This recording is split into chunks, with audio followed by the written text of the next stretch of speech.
It is semifinal number 2 of the 2026 World Cup. Yes, the World Cup is almost coming to an end. This is one of 3 games remaining after the first semifinal has been played on Tuesday between France and Spain.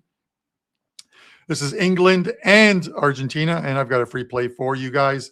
Guys, Carm Bianco from wagertalk.com, and my call to action in every video, many of you have done it. Many of you still haven't, because these videos are getting about 19 to 20,000 views. Hit that subscribe button below. Join the ever-growing community here at Wager Talk TV. Over 250,000 subscribers and growing each and every day. And if you hit that notification button, you're alerted to any free play videos that have been loaded, and any shows going live with actionable info.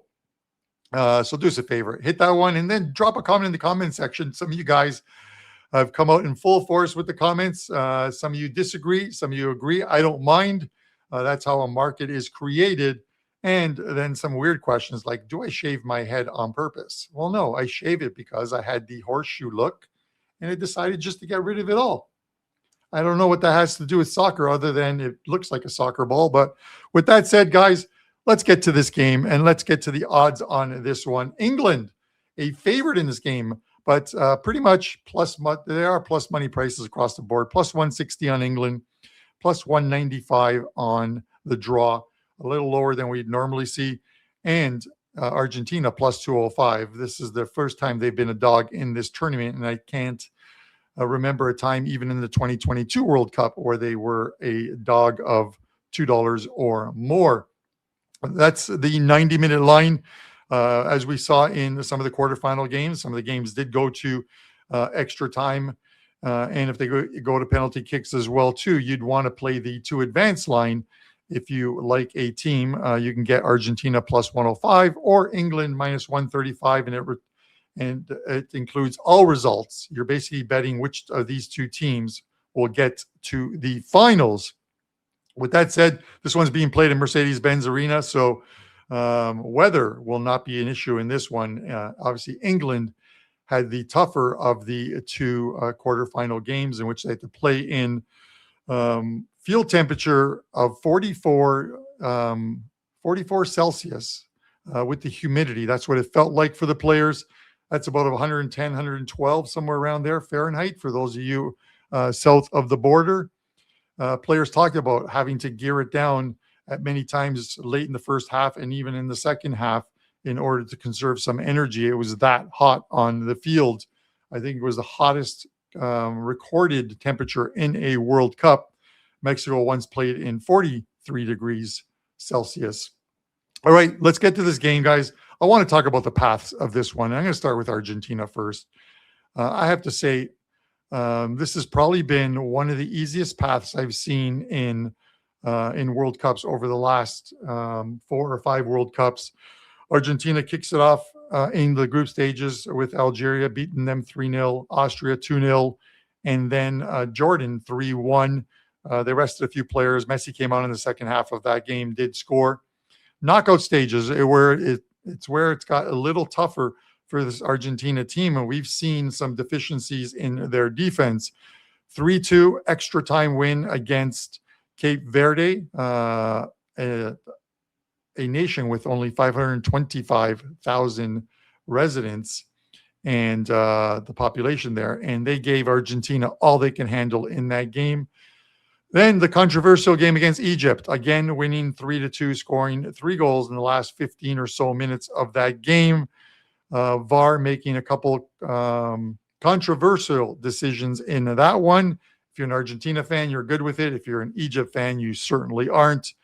And then last game against Switzerland. And a lot of you guys know I recorded a free play video on the Swiss game saying the Swiss could upset Argentina, and they were on their way to doing it. That game was 1-1. And the Swiss were all over Argentina. But a second yellow card to Briambolo for that went to VAR under the new and ambiguous mistaken identity rule.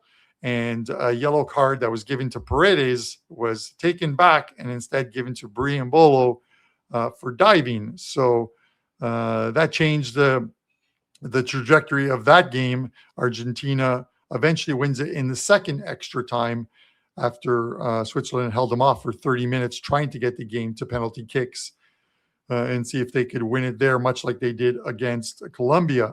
So, I look at this game and I think the path has been easier for this Argentina team. Obviously, England off a win against Norway, an extra time win. Some VAR decisions there as well, too, guys. So it's not just one team benefiting from the luck of VAR, let's call it.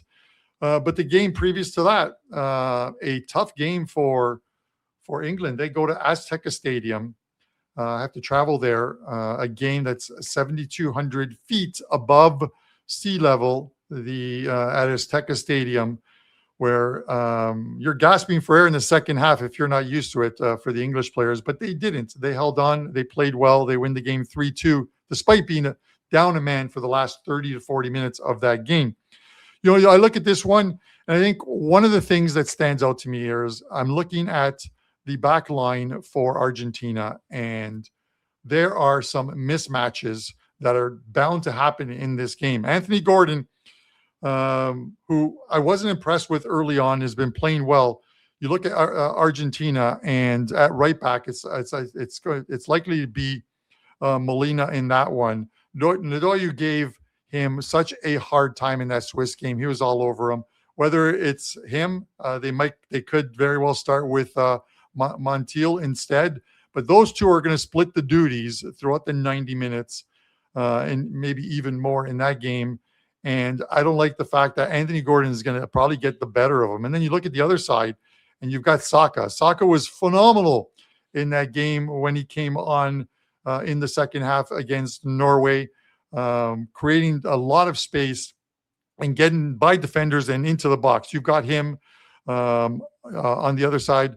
Madueke could also start that game. And you got the left back is Tagliafico. So he is going to be one-on-one with these guys. I'm not entirely sure that this Argentina back line is going to be able to handle what England and Thomas Tuchel draw up and bring to them. I think England is the right play here. As good as Argentina has been over the years, and especially in 2022 when they won that World Cup, this may be the same team, but this is an older version of that same team. Lionel Messi was pretty much shut down against the Swiss. I have to believe that Anderson and Declan Rice in midfield are going to help slow him down as well, too, in this one. I believe the advantages lie with England here. Plus 160. I am going to forego the two advanced line. I think England gets it done in 90 minutes. And that's what I'm going to take here. England plus 160 to win the game in 90 minutes plus any injury time. Guys, tell me if you agree or disagree. Drop a comment in the comment section below. And let me remind you, our clients are having an absolutely phenomenal time. Plus 68.68 units. I'm hitting 64% with client plays in the World Cup for a 29.6 return on investment. And that is across, I'm looking at it here, that's across about 80 games that I have released in the World Cup, 64%.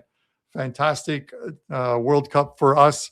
And you can grab that deal, get a full year of soccer, $149 off by using the code at the bottom of the screen there, BB149. But for the sake of this video, let's get the three Lions in at plus 160 to win this game. Guys, as always, best of luck to you guys for the remainder of this World Cup.